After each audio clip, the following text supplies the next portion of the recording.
Perkenalkan, nama saya Furatul Uyun, mahasiswi Universitas Riau tahun 2021, program studi Pendidikan Guru Sekolah Dasar.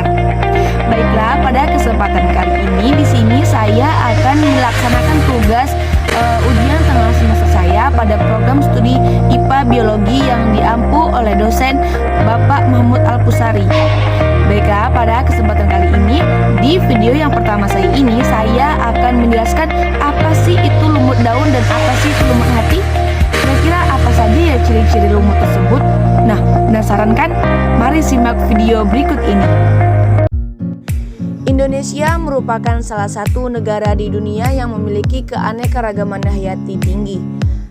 Indonesia terletak di daerah tropis, ini menyebabkan memiliki tingkat curah hujan yang cukup tinggi. Tingginya keanekaragaman hayati di Indonesia ini terlihat dari berbagai macam ekosistem yang ada di Indonesia. Indonesia memiliki keanekaragaman hayati sebanding dengan Brazil yang mempunyai daratan lebih dari 5 kali besarnya. Keanekaragaman hayati Indonesia yang jumlahnya sangat tinggi baru sekitar 6.000 spesies tumbuhan, 1.000 spesies hewan, dan 100 spesies jasad renik yang telah diketahui potensinya dan dimanfaatkan oleh masyarakat Indonesia untuk menunjang kebutuhan kehidupannya. Keunikannya adalah di samping memiliki keanekaragaman hayati yang tinggi, Indonesia mempunyai areal tipe Indo-Malaya yang luas, juga tipe Oriental Australia dan peralihannya. Selain itu, di Indonesia terdapat banyak hewan dan tumbuhan langka loh, seperti hewan dan tumbuhan endemik. Salah satunya adalah flora atau tumbuhan.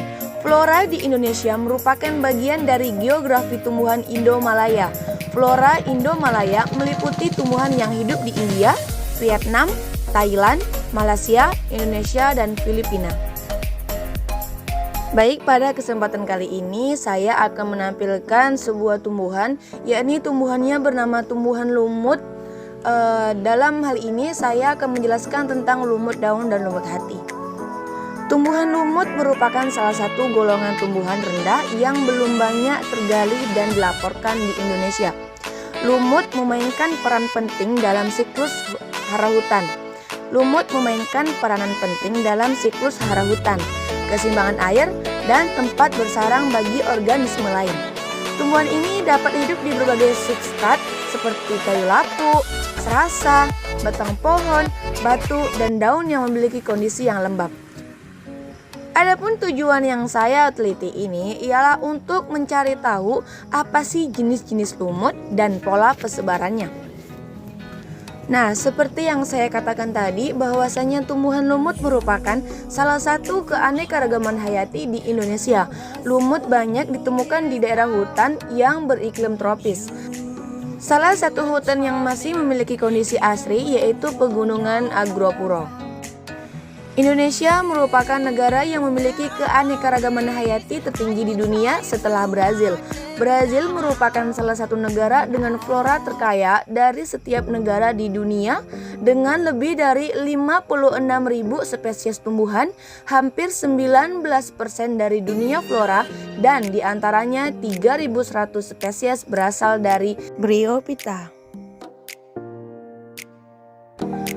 Salah satu keanekaragaman hayati yang terdapat di Indonesia yaitu tumbuhan lumut atau dengan bahasa biologinya yakni Bryophyta. Menurut tahun 1978, Bryophyta terdiri dari 1.500 sampai 2.000 jenis Moses atau tumbuhan lumut sejati dan 1.500 sampai 2.000 jenis liverwort atau lumut hati yang mewakili 20% sampai 30% seluruh jenis Bryophyta. Lumut banyak ditemukan di habitat terestrial dan sebagian di habitat akuatik. Habitat tersebut banyak ditemui pada kondisi iklim hutan tropis, kondisi lingkungan di hutan-hutan tropis dan di tanah hutan, daerah iklim sedang dan lembab merupakan kondisi yang ideal dan umumnya terdapat pada wilayah pegunungan. Pegunungan yang memiliki lingkungan yang masih asri salah satunya yaitu Pegunungan Agropuro. Pegunungan Agropuro memiliki kaki gunung yang terletak pada salah satu dusun di Kabupaten Jember, yaitu Dusun Sumber Candik. Dusun Sumber Candik merupakan salah satu destinasi yang unik. Keunikan dusun ini memiliki batu yang bisa menghasilkan musik. Wow, Selau Bonang. Wilayah Sumber Candik memiliki iklim hutan yang sejuk, keadaannya lembab dan subur. Dusun Sumber Candik memiliki ketinggian 500 hingga 1000 meter di atas permukaan laut. Tumbuhan lumut di Dusun Sumber Candik sangat beragam.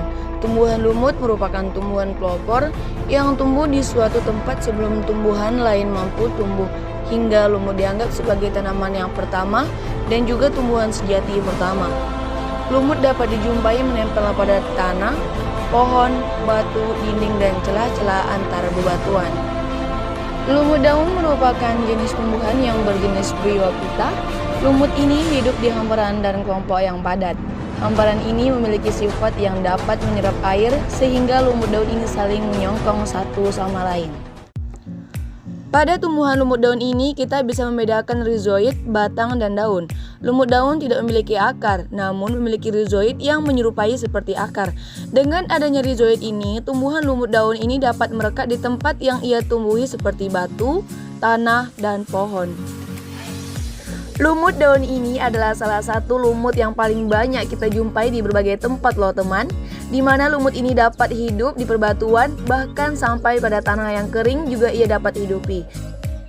Lalu lumut daun ini akan mengalami masa kekeringan secara periodiknya. Pada lumut ini ia memiliki batang yang semu dan bertumbuh tegak. Untuk bentuk daun pada lumut daun ini berbentuk spiral yang tersusun rapi. Lumut daun atau disebut juga dengan lumut sejati atau Bryophyta, juga nama pautannya yaitu musky, adalah bagian tumbuhan tidak berpembuluh dan tumbuhan berspora yang termasuk dalam subdivisi tumbuhan lumut atau Bryophyta. Lumut ini disebut sebagai lumut sejati karena struktur tumbuhnya seperti tumbuhan kecil yang memiliki bagian akar atau biasa disebut dengan rizoid, batang, dan juga daun. Lumut daun merupakan tumbuhan kecil yang benar batang semu dan tumbuhnya tegak. Lumut ini tidak melekat pada substratnya, tetapi benar rizoid yang melekat pada tempat tumbuhnya. Lumut daun mampu tumbuh di tanah-tanah gundul yang secara periodik mengalami kekeringan, di atas pasir melakukan usaha, di selang rumput-rumput, di atas batu cadas, batang pohon, di rawa-rawa, dan sekitar yang terdapat di dalam cairan.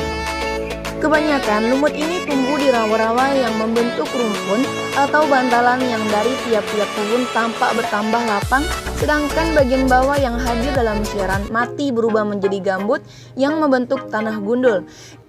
Jenis tanah ini hadir gunanya sebagai menggemburkan medium pada tanaman pot dan mampu dimanfaatkan sebagai bahan bakar. Dikarenakan tubuhnya pun benar struktur yang berjenis-jenis. Di kawasan kering, badan lumut ini mampu benar struktur seperti bantalan, sedangkan yang hidup di tanah hutan mampu benar struktur seperti lapisan permadani. Lumut di kawasan area gambut mampu menutupi tanah sampai beribu kilometer. Wow, luar biasa sekali tumbuhan ini ya.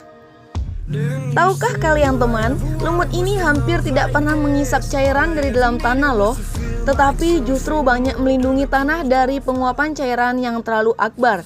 Lumut daun merupakan tumbuhan yang berdiri tegak, kecil, dan letak daunnya tersusun teratur mengelilingi tangkaiannya seperti spiral. Pada lumut daun, alat-alat kelaminnya terkumpul pada ujung batang atau ujung cabang-cabangnya yang dikelilingi oleh daun-daun yang letaknya sangat atas. Hadir lumut daun yang bersifat banci atau berumah satu yaitu bila terdapat Antheridium dan Archegonium, sedangkan yang bersifat berumah dua bila himpunan Antheridium dan Archegonium terpisah tempatnya. Apabila Antheridium ini sudah masak, karenanya akan buka pada ujungnya. Hal ini terjadi karena sel-sel dinding yang letaknya di ujung menjadi berlendir sehingga kutikulannya pecah. Hal tersebut juga terjadi pada Archegonium yang saat telurnya telah siap sebagai dibuahi. Pada Archegonium, tepi bagian dindingnya buka dan akan membengkok keluar dan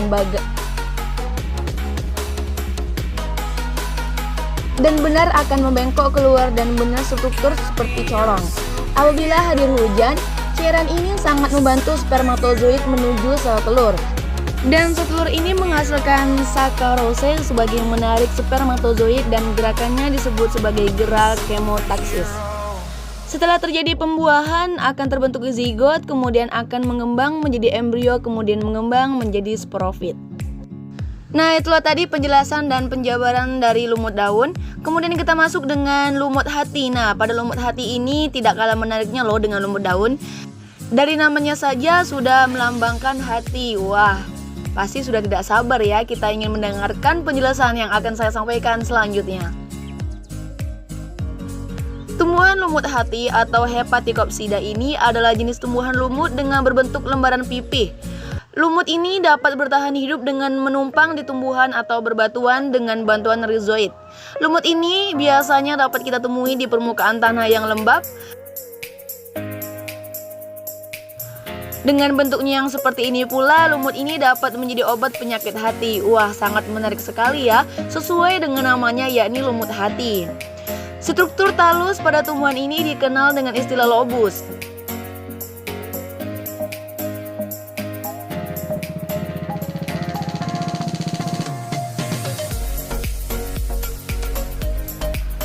Lumut ini memiliki struktur akar, batang, dan daun. Akar yang disebut dengan rizoid pada tumbuhan lumut ini berfungsi untuk menyerap air dan melekatkan pada tempat yang ia tumbuhi, serta menyerap unsur hara. Lumut hati ini sebenarnya tidak memiliki batang, namun ia memiliki lembaran yang menyerupai batang yang dimaksud dengan batang sederhana, dengan pembuluh angkut yang tunggal.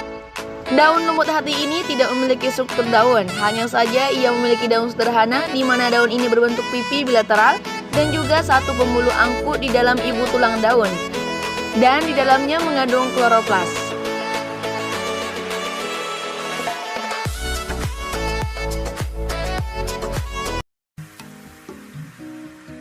Adapun beberapa ciri-ciri yang terdapat pada lumut hati ini diantaranya sebagai berikut. Yang pertama yakni reproduksi seksual berlangsung dengan melalui sebuah peleburan dua sel spermatozoid dan ovum. Yang kedua yakni kemudian reproduksi aseksual berlangsung dengan cara fragmentasi serta pembentukan gema. Kemudian yang ketiga yaitu pada umumnya terdapat di tempat yang lembab, terutama hutan hujan tropis. Yang selanjutnya yakni lumut ini memiliki bentuk berlobus, pipih, dan lembaran, dan secara umumnya jenis ini tidak memiliki daun. Adapun reproduksi pada lumut hati ini. Pada tahap reproduksi lumut ini memiliki dua cara reproduksi, yakni reproduksi aseksual dan reproduksi seksual. Baiklah, kita bahas yang pertama dulu, yakni reproduksi aseksual. Di mana pada tahap reproduksi aseksual ini ada 6 cara, yakni sebagai berikut. Yang pertama, fragmentasi. Maksudnya adalah talus lumut hati bercabang-cabang. Bila bagian pangkal dari talus mati, maka cabang-cabangnya akan menjadi bebas dan terbentuk individu baru. Kemudian yang kedua yakni pembentukan kuncup eram. Maksudnya adalah pada sisi atas lumut terdapat badan-badan yang namanya kuncup eram atau gema. Kemudian tahap yang ketiga yakni pembentukan tunas cabang. Maksudnya ialah tunas-tunas ini dapat terpisah dari induk oleh jaringan yang mati. Yang keempat yakni pembentukan umbi. Maksudnya adalah bila tumbuhan lumutnya mati, maka tumbuh ini dapat tetap hidup dalam keadaan istirahat untuk kemudian tumbuh pada musim berikutnya. Tahap selanjutnya yakni pembelahan ujung talus. Maksudnya ialah untuk mempertahankan diri terhadap kekeringan dengan pembelahan di bagian ujung talus. Kemudian tahap yang terakhir dari reproduksi aseksual yakni daya regenerasi. Artinya tiap bagian tubuh dari bagian kelas tumbuhan ini mempunyai daya regenerasi. Bila terpisah dari induknya maka akan membentuk tumbuhan baru. Kita masuk reproduksi lumut hati yang selanjutnya. Apa itu? Yakni reproduksi seksual.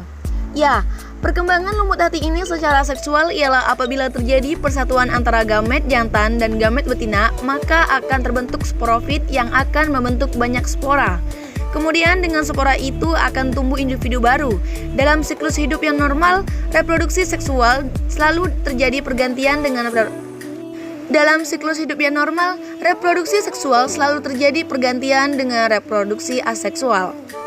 Nah, Sobat Uyun, tahu nggak sih apa sih kandungan dari manfaat lumut hati itu dalam kehidupan kita? Nah, bagi yang belum tahu, simak video ini terus ya sampai habis, jangan di-skip, oke? Tumbuhan lumut diketahui memiliki kandungan senyawa bioaktif dengan beragam aktivitas biologis.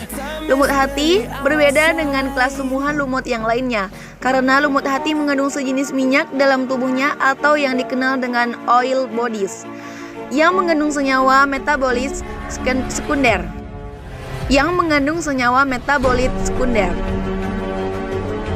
Berikut adalah kegunaan lumut hati bagi kehidupan kita sehari-hari. Yang pertama yakni sebagai antivirus, antimikroba, dan anti serangga. Kemudian, yang kedua yakni dapat digunakan untuk obat terapi dan refleksi. Kemudian, manfaat yang ketiga yakni dapat digunakan untuk mengobati penyakit jantung.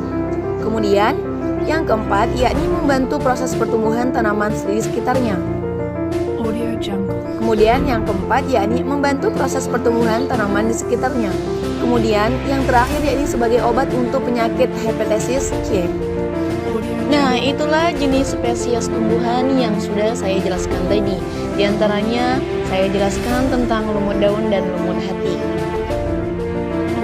Dan semoga apa yang saya sampaikan itu bermanfaat dan bisa menjadi pelajaran bagi kehidupan kita. Bahwasanya kita ketahui tanaman juga adalah makhluk hidup, sama seperti kita yang membutuhkan makanan. Jagalah mereka dan rawatlah mereka, dan jangan sampai mereka punah. Baiklah, hanya itu yang dapat saya sampaikan, bahwasanya saya telah menjelaskan tentang lumut hati dan lumut daun. Untuk itu kiranya teman-teman yang sudah menonton video saya untuk berkomentar di kolom komentar. Dan jangan lupa subscribe, comment, and like. Terima kasih, saya Akwi. Wassalamualaikum warahmatullahi wabarakatuh.